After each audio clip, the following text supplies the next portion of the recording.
Hi welcome to my channel Kruthi Gowda's patience. ಇಲ್ಲಿ ನಾನು ಹೆಸರುಬೇಳೆ ಪಾಯಸ ಹೇಗೆ ಮಾಡೋದು ಅಂತ ತೋರಿಸ್ತಾ ಇದ್ದೀನಿ, ನೋಡೋಣ ಬನ್ನಿ.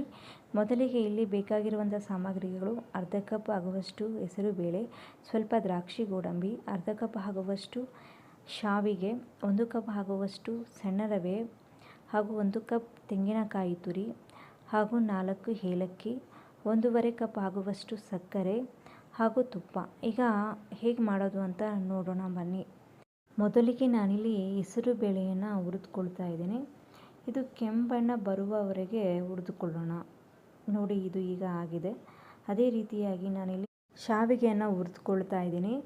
ಸ್ವಲ್ಪ 1 ಸ್ಪೂನು ತುಪ್ಪ ಹಾಕಿ ಹುರಿದುಕೊಂಡ್ರೆ ತುಂಬಾ ಟೇಸ್ಟಿಯಾಗಿರುತ್ತೆ. ಹಾಗಾಗಿ ನಾನಿಲ್ಲಿ 1 ಸ್ಪೂನ್ ತುಪ್ಪನೇ ಆ್ಯಡ್ ಮಾಡ್ತಾ ಇದ್ದೀನಿ.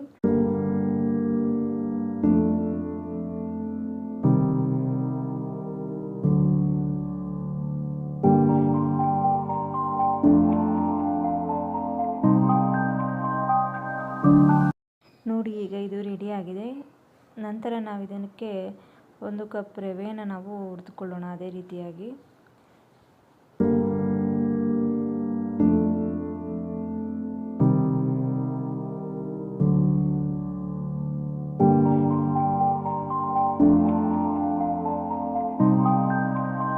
ನೋಡಿ, ಈಗ ಇದು ರೆಡಿಯಾಗಿದೆ. ನಂತರ ನಾನಿಲ್ಲಿ 2 ಸ್ಪೂನ್ ತುಪ್ಪ ಹಾಕಿಕೊಂಡು ದ್ರಾಕ್ಷಿ ಗೋಡಂಬಿಯನ್ನು ನಾನಿಲ್ಲಿ ಹುರಿದುಕೊಳ್ತಾ ಇದ್ದೀನಿ.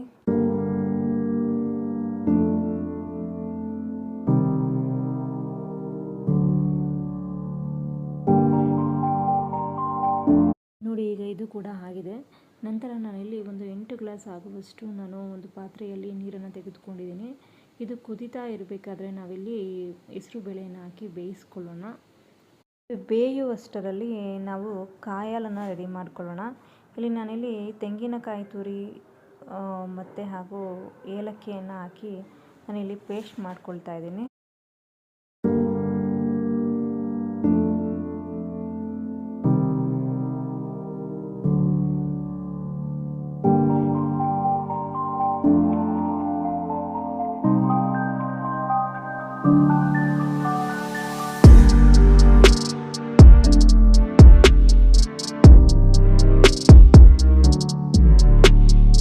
ನೋಡಿ, ನಾನು ಇದನ್ನು ಮಿಕ್ಸಿಗೆ ಹಾಕ್ಕೊಂಡು ಈ ರೀತಿ ಪೇಸ್ಟನ್ನು ನಾನು ರೆಡಿ ಮಾಡ್ಕೊಂಡಿದ್ದೀನಿ.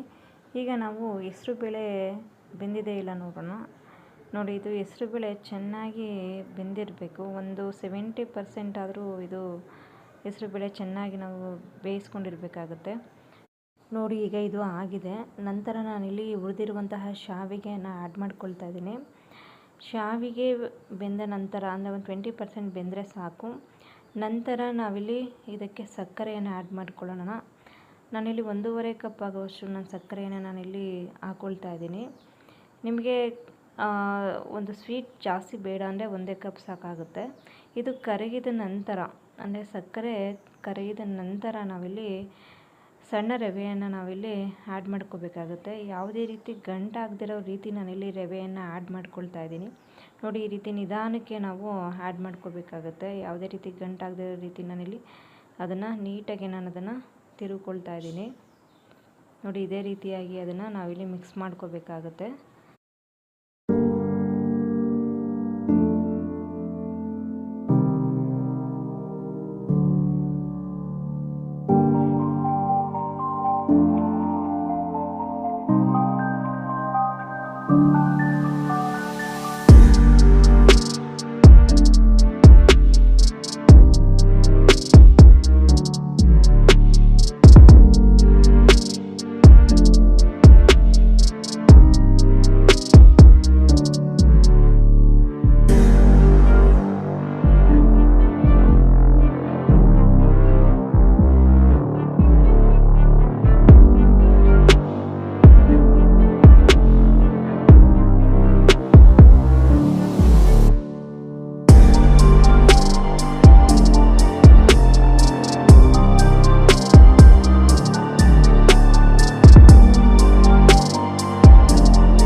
ರವೆನೂ ಕೂಡ ತುಂಬ ಚೆನ್ನಾಗಿ ಇದು ಬೆಂದಿದೆ. ಹೆಸರುಬೇಳೆ ಇರ್ಬೋದು ಅಥವಾ ಶಾವಿಗೆ ಇರ್ಬೋದು, ನಾವೇನು ಇಂಗ್ರೀಡಿಯೆಂಟ್ಸ್ ಹಾಕಿದ್ವಿ ಅಷ್ಟು ಕೂಡ ನೀಟಾಗಿ ಇದು ಬೆಂದಿದೆ ನೋಡಿ. ಯಾವ ಒಂದು ಕನ್ಸಿಸ್ಟೆನ್ಸಿಯಲ್ಲಿ ಬೆಂದಿರಬೇಕು ಅಂತ ನಾನಿಲ್ಲಿ ಝೂಮ್ ಆಗಿ ತೋರಿಸ್ತಾ ಇದ್ದೀನಿ. ಈ ಒಂದು ಕನ್ಸಿಸ್ಟೆನ್ಸಿಯಲ್ಲಿ ಇದು ಬೆಂದಿರಬೇಕಾಗುತ್ತೆ.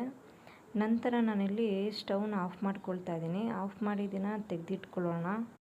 ನಂತರ ನಾನಿಲ್ಲಿ ಹುರಿದಿರುವಂತಹ ಒಂದು ದ್ರಾಕ್ಷಿ ಗೋಡಂಬಿಯನ್ನು ನಾನಿಲ್ಲಿ ಆ್ಯಡ್ ಮಾಡ್ಕೊಳ್ತಾ ಇದ್ದೀನಿ.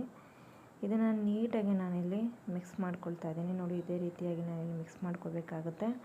ನಂತರ ನಾವು ಕಾಯಲ್ಲಿ ಪೇಸ್ಟನ್ನ ನಾವೇನು ರೆಡಿ ಮಾಡ್ಕೊಂಡಿದ್ವಿ ಅದನ್ನು ಕೂಡ ನಾನಿಲ್ಲಿ ಪಾಯಸಕ್ಕೆ ಆ್ಯಡ್ ಮಾಡ್ತಾ ಇದ್ದೀನಿ ನೋಡಿ. ಇದನ್ನು ಆ್ಯಡ್ ಮಾಡ್ಕೊಳ್ಳೋಣ ನೀಟಾಗಿ.